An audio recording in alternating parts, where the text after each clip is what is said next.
Good morning, good afternoon, good evening, ladies and gentlemen. This is Pit Talk, Pulling Pits and Opinions with your host, Gunny G, where service members help service members, period. Follow, like, subscribe everywhere you get your podcast and on most social media platforms. Let us know how we're doing. Any criticism is good criticism. We got a special guest, a good friend of mine. We served together. Now he's doing bigger and better things. Probably, owning a Fortune 500 company. I probably don't even know. But he'll introduce himself here. Pat Shuman. Go ahead and say hello. Hey, thanks for having me, Gunny. Good to see you again. It is good to Not see you. owning a platform company, by the way, but maybe one day. Probably Absolutely. grow my hair. We're going to get right into the meat and potatoes. Patrick, Captain. You resigned, right? Did you resign or you retired? I'm out. Yeah, call me Pat. Don't call me Captain anymore. Those days are behind me. Pat, I'll tell you what. Let the listeners know where you come from, when you enlist, or when you commissioned, duty stations, where we met, just all that good professional bio, so to speak. Yeah, sounds good. Yeah, I joined the Marine Corps in 2012. Was when I finished OCS and commissioned December 2012. Went straight through schools, TBS, IOC, became an infantry officer. Spent a couple years at 2nd Battalion, 4th Marines in San Clemente, Camp Pendleton area. Deployed twice on 31st MEU, and then got scooped up in the officer push down to the depot at the end of 2016 when they implemented the Assistant Series Commander billet. So I got sent down to San Diego. I started out as an Assistant Series Commander, worked my way up through Battalion Commander, so did Series Command at my company, Assistant Series Command at my company, Company Command at Lima, 3rd Battalion Op. So got out of the Marine Corps went on terminal leave in June of 2020, and then straight into my grad school. I got my MBA at University of Minnesota. Graduated in 2022. I worked in management consulting for about 2 years at Boston Consulting Group, and am currently at U.S. Steel. I'm working as Chief of Staff role for the Vice President of Finance and Strategy. And that's currently what I'm doing right now. So I met you at my company I'm not sure if I was an ASO or a Series O at the time, but both, no pun intended. Yeah, definitely. So standing duty back in the days of everyday duty, pretty much. Yeah, good times. We had the best crew at that time, to be honest. So I give you that. We had a solid team back then, for sure. Yeah. You transition. We'll talk about your transition out of the Marine Corps. How was that for you? Yeah, I guess like the transition is a hard period to find. In some ways, I'd say it's still kind of happening. I think, but it's been pretty dynamic. Well, I dropped my papers, I think, in December of 2019 to get out, and then a few months later, COVID hit, which made me question whether or not getting out was the right thing. So I got out despite COVID. I was ready to be done. I was kind of sad to see it go too. I think the transition is good to get some time with family. I was able to start a family. I've had 2 kids since I got out. Congratulations. Got a new career. Thank you. Recruit training prepared me well for being up all night with kids, but good in the sense of being around with the family, being able to not be gone so much. It's been tough in the sense of there's definitely a loss of sense of purpose that I experienced from it that I think takes a while to adjust to and to kind of find your new purpose. And when I say the transition's kind of ongoing, I would say I don't know if you'll ever find as much sense of purpose as I had in the Marine Corps. Hopefully one day I will.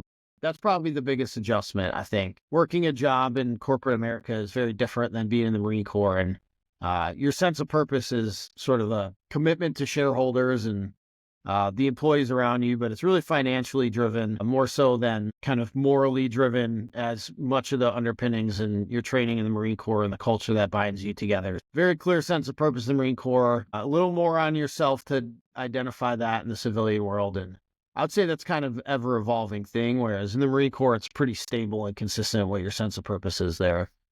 But it's been good. I've been fortunate. I'm healthy. My family's well.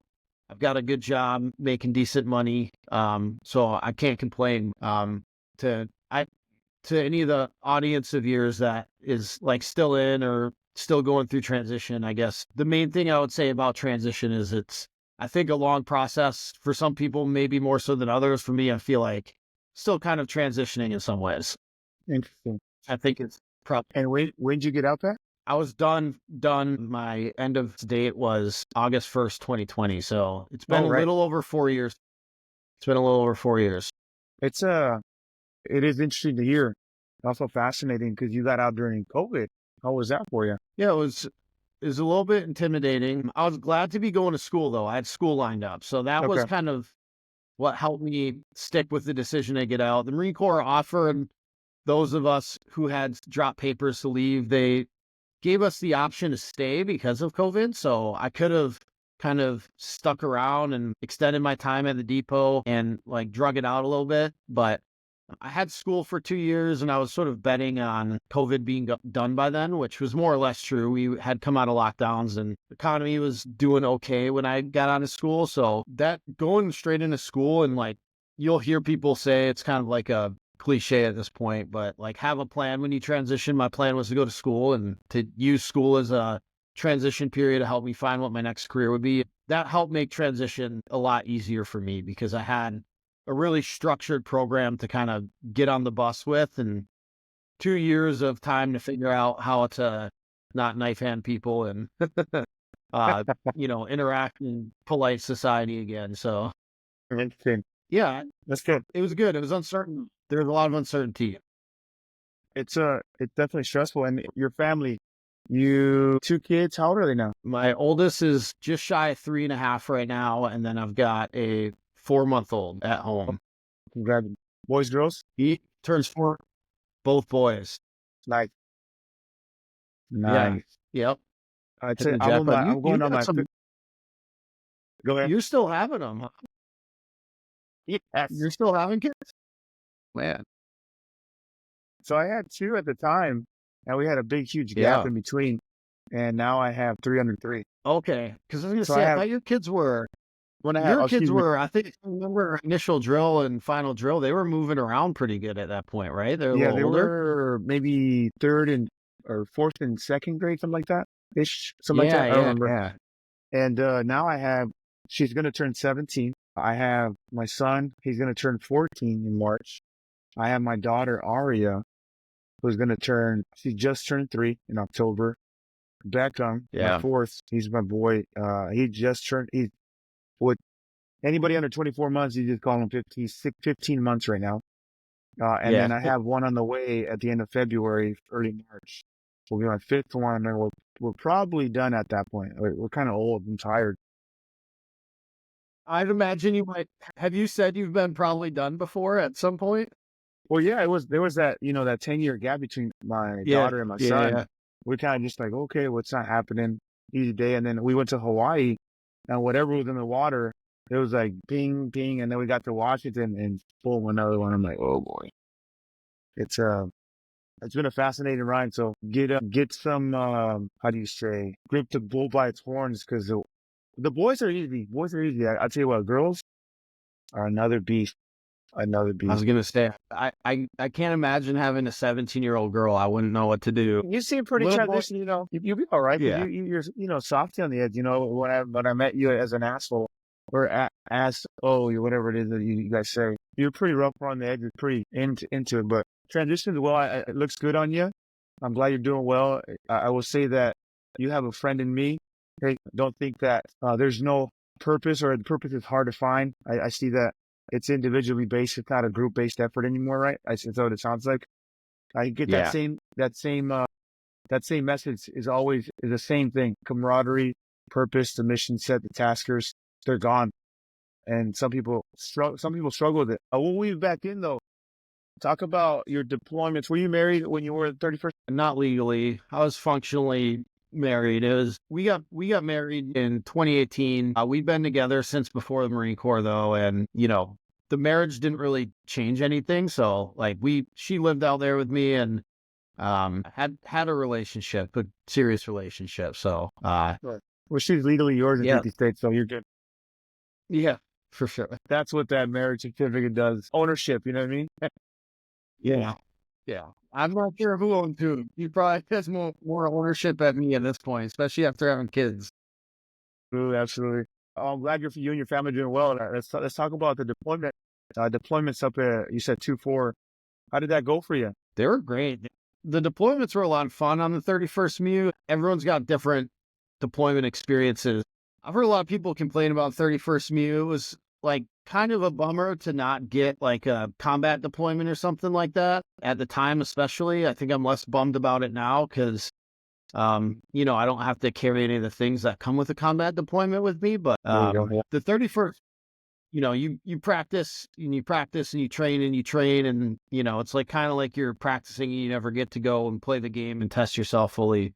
So it was like a bit of a bummer in that way at the time. Looking back on it though, they were an absolute blast. We spent about 4 months on Okinawa in garrison training, doing things like that, getting weekends off, and then 2 months on ship where we do kind of multilateral training exercises with allied nations. So Korean Marines, Japanese Ground Self-Defense Force. We got to float around and hit Liberty ports in various areas and see parts of the world. So really it was kind of like a mixture of going to the gym and hanging out with the boys was like a lot what the deployments felt like. So, it's hard to look back on it as anything other than an enriching experience that, made a lot of friends, saw a lot of parts of the world, got to meet some other cultures and train with them. And yeah, really, really good times. Obviously, being in the officers' mess on ship too, like the experience is pretty easy from us. I think more challenging being E6 and under, having to fight through the 2-hour chow lines. But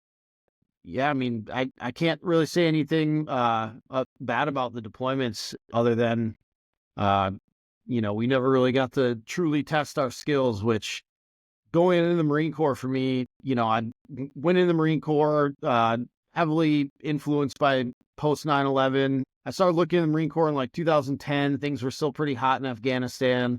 And for me, a lot of it was, there's a sense of patriotism for me, but there's also like this really strong desire to go test myself in the most dangerous game, which was probably an immature way of looking at it. But that's kind of where my head was at the time. I wanted to see what I was capable of and really test myself. And yeah, I mean, just to speak to the point of, it was a little disappointing at the time to not go to Afghanistan or something. I think it's probably all for the best in the long run. I'm not where I'm at in life right now. I, don't have any of the weight that you have to carry with that. So, have the most respect for the folks who did carry that weight. And, fortunately for me, I don't have to do that these days. Grateful for my experience. The deployment was an enriching experience for me. It's good. I'm glad you had fun. You have anybody that actually got kinetic out there? I've got a handful of classmates that I went through infantry officer course with that had been in Afghanistan. Couple folks I know that were out in the Afghanistan withdrawal was kind of the last thing, sort of the botched withdrawal that we had. So that was, it was a small minority of my class that was in combat. I think it was, we were about halfway through IOC, maybe close to graduating IOC, infantry officers course, when President Obama at the time announced the drawdown and we were pulling back in Afghanistan. So I remember when we were doing our workups and our training, there was a lot of uncertainty about what type of deployment we'd be getting. And there was some kind of musical chairs being played amongst the battalions and the regiments around which battalions would get which deployments. And the folks who really wanted to get over to Afghanistan were sort of like trying to get the, forget what we called them. It was the, maybe IA billets, I think it was what it was called, where like augments where they take an officer out of the battalion and they send him over to like help train the Afghan National Army or something. Yeah. Those are kind of the only folks who really went over there. And those billets were looked at as either highly coveted if you really wanted to go, but there's also a ton of suspicion around them because you didn't deploy with your unit. And you were kind of just going to augment a force that you hadn't trained with or worked up with. And that's a whole different story than training with your guys and going all together as a team. Yeah, that's true. I remember going in 2013 as a corporal on an IA billet. And me and Corporal Garland, we jumped in with Task Force 310, Army Air Force, and they were already 3/4 of the way through. And I'm like, I don't know anybody. We don't know nobody. And then we got split up from each other during the workup, and it was definitely there was a lot of uncertainty, like what's going to happen, blah blah blah. But the IA billets are pretty that's pretty top tier stuff. It's pretty fun. I didn't get to do my MOS, which was pretty cool. I got to work with just a variety of interrogators, a SEAL team, a Ranger team. That was pretty cool. Yeah. Um, it was pretty Yeah, dope. I enjoyed my time. I wanted to extend, but it for was sure. it was time for me to PTSD with Cooney as a sergeant. But anyways, Yeah. let's get weave it back in. It was fun for you. You got some people that in your network, in your group, that did do that, do that kinetic stuff, that did see Afghanistan boots on ground type of stuff.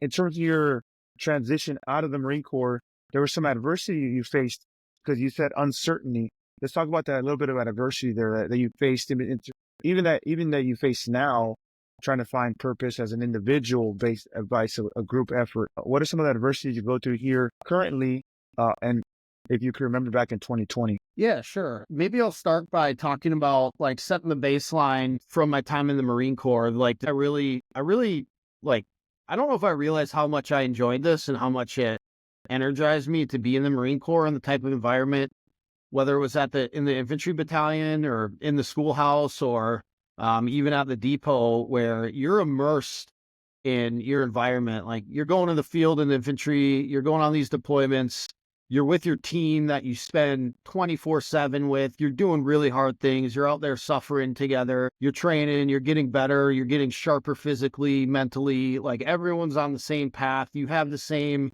sort of ethos, warrior ethos, and like you're bound by this warrior code, so to speak. And like you're just a gelled, unified team that you come together through this training and the suffering and this hardship that oftentimes is artificially induced to develop that type of cohesion and that bond and that sense of purpose. And like that was, you know, highlight of the Marine Corps experience for me. And that really helped make me tick and, you know, gave me the will to wake up and persevere through adverse conditions or challenges. I had a real clear sense of purpose because of all those things. I was in a leadership position. I had responsibilities. People depended on me.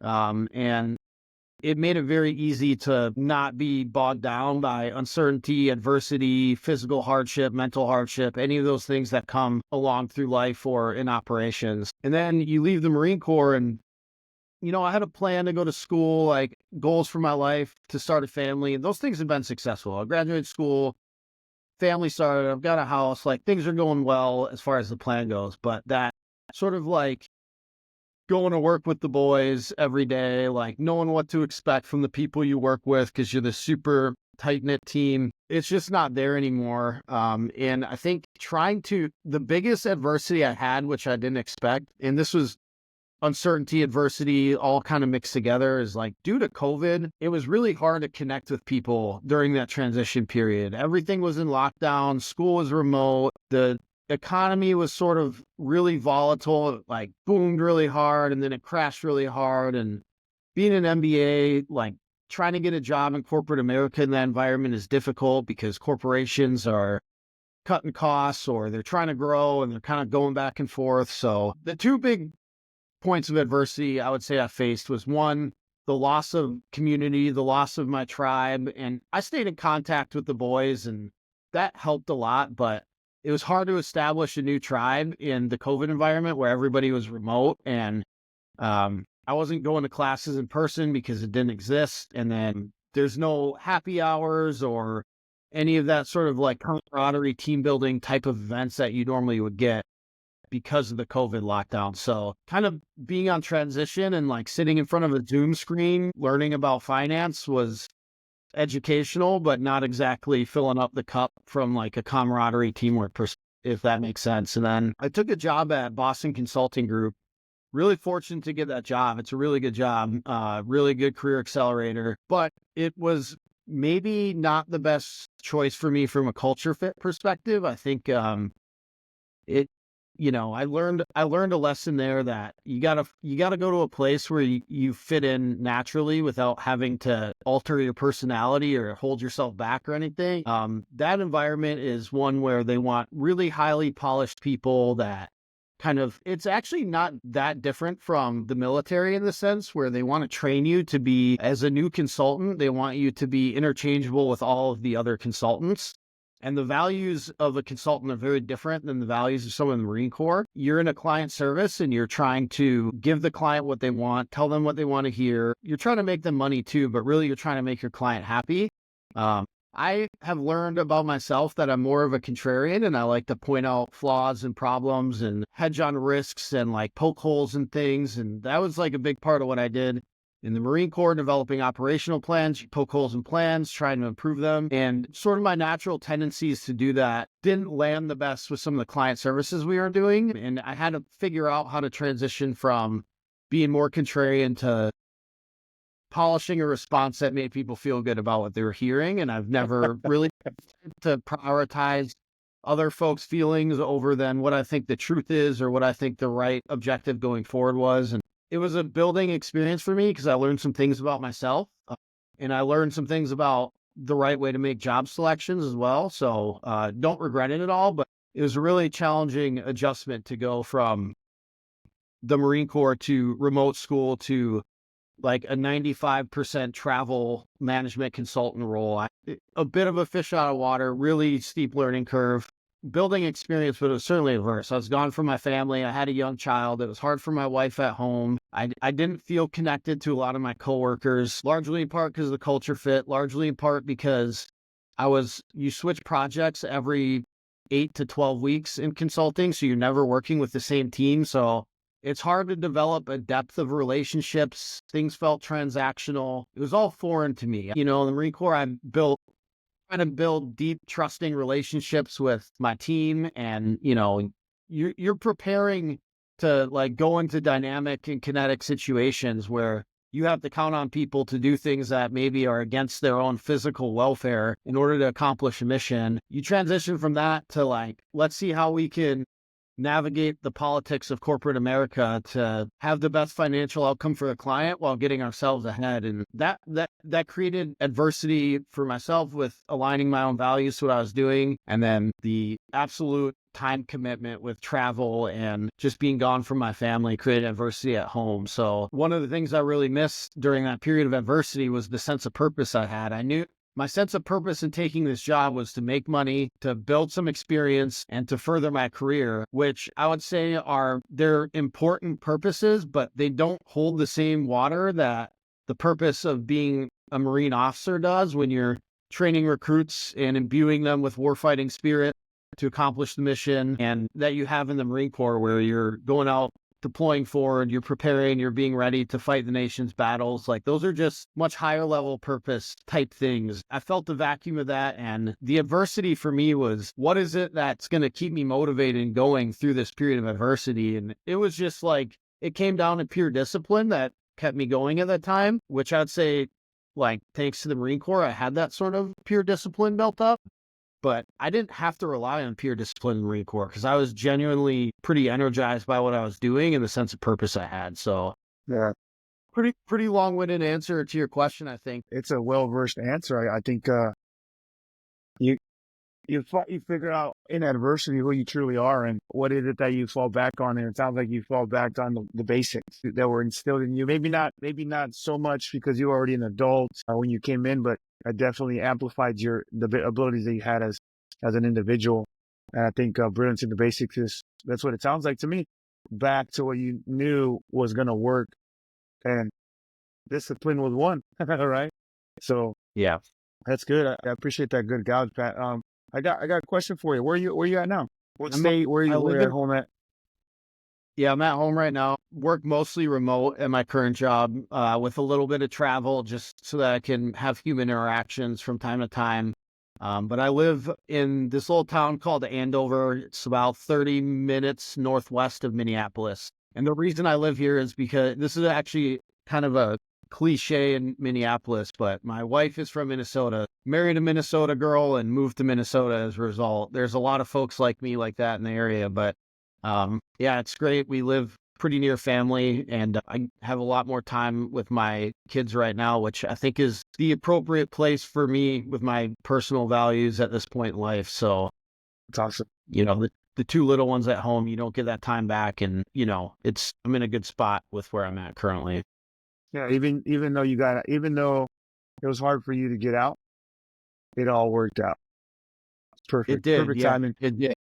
Yeah. Everything, It did. everything serves a purpose, man. And it's awesome that you get to spend time with your kids in that way, quality time, and a lot of time, which is good because you get to work from home.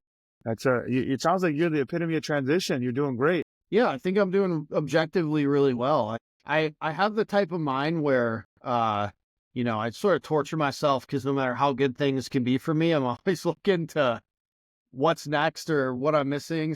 Maybe that's another part of the adversity that I inflict on myself. No matter, like, I think, it's good to hear that, it sounds objectively like the transition's gone well for me. I feel like that's accurate. I'd say transition has gone well to me.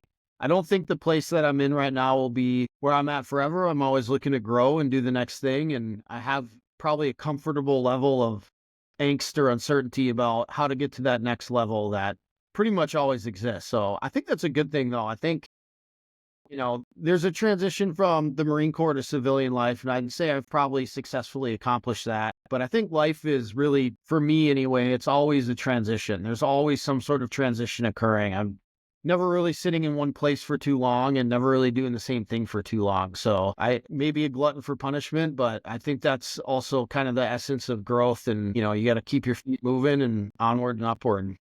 That's good. Oh man, it's good gouge too as well. I was gonna roll into my next question of the pros and cons of transition for you, but you hit them on the nail already, nail on the head pretty well. Purpose. You talk about one of the cons. You lose purpose. The mission set, the taskers, the team oriented type of mission, or just in general with the boys, right? And then obviously the con was like the same. It's all the one and the same.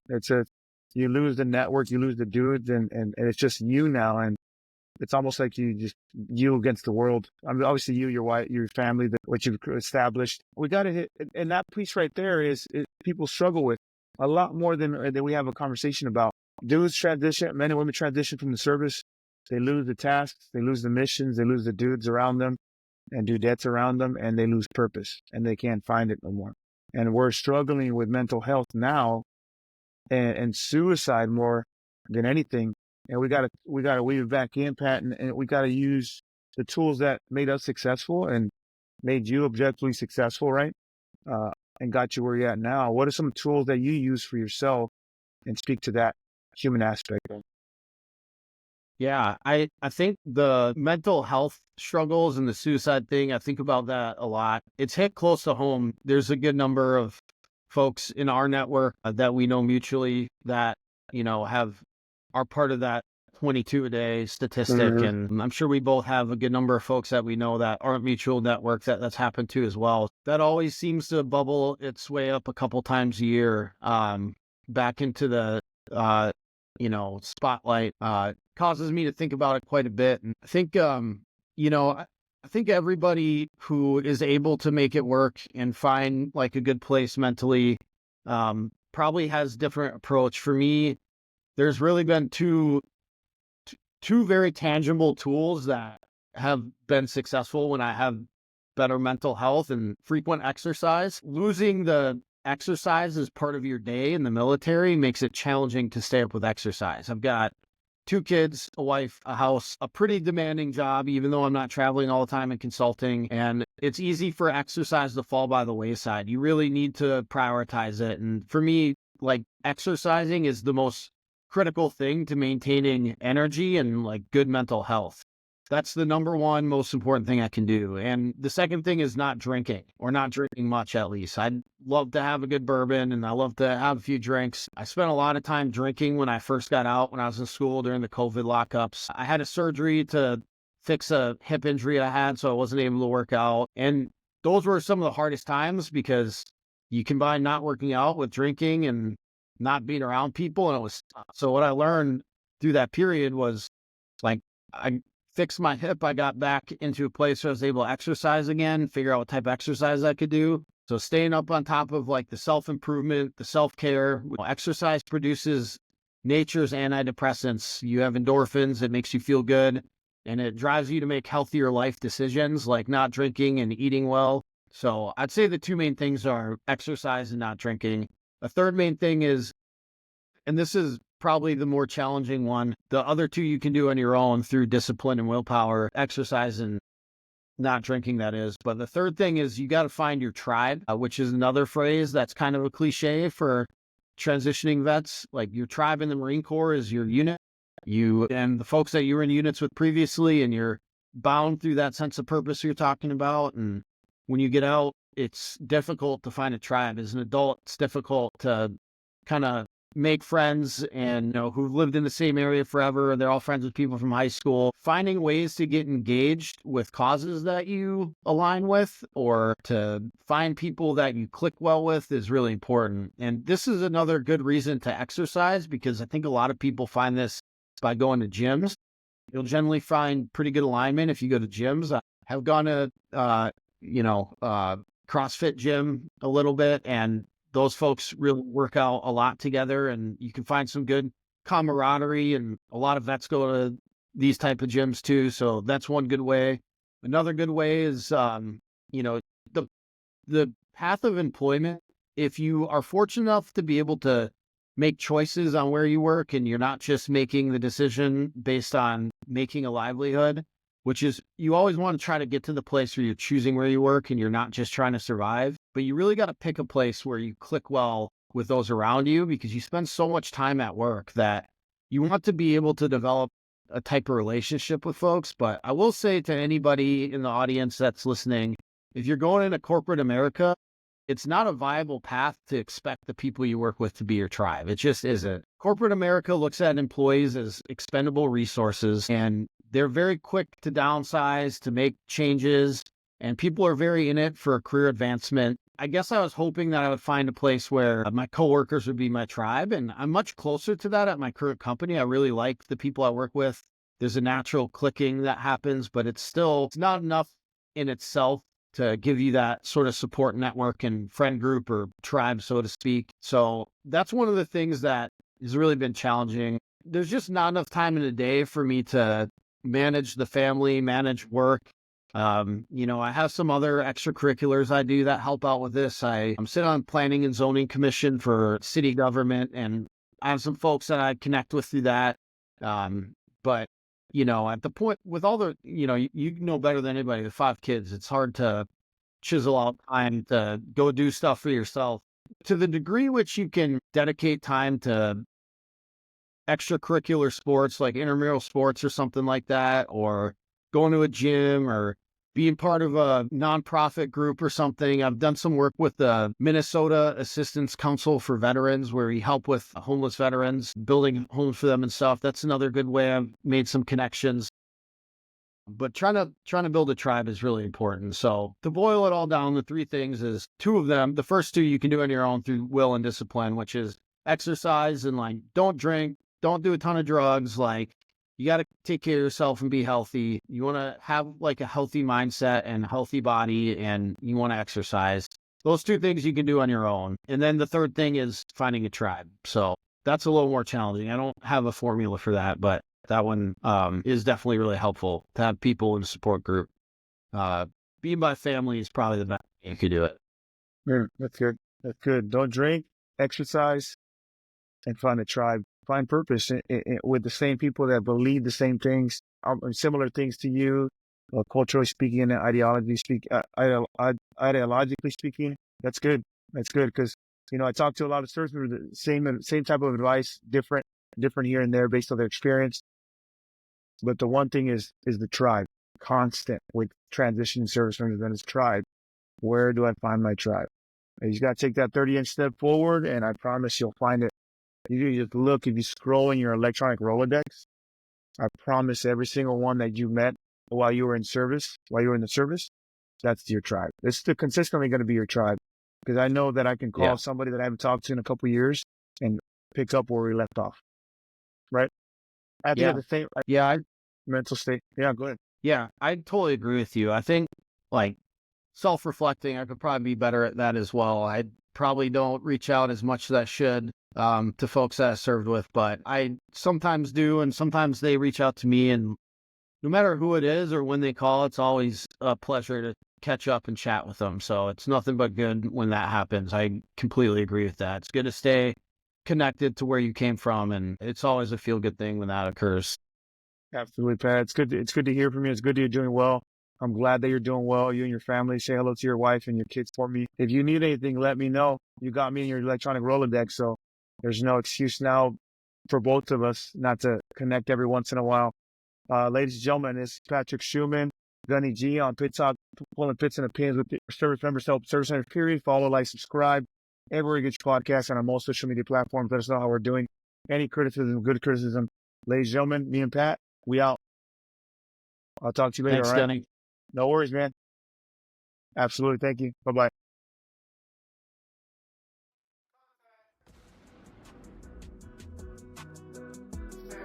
Stand by, contact. Ceasefire. Stand by, contact. Ceasefire. Pit Talk is a podcast featuring active service members who discuss their thoughts and opinions on various issues surrounding military life, current events, and history. The statements heard here are the opinions of its members and guests. These do not necessarily reflect the views of the Department of Defense and are not endorsed or sponsored in any way. Listener, viewer discretion advised.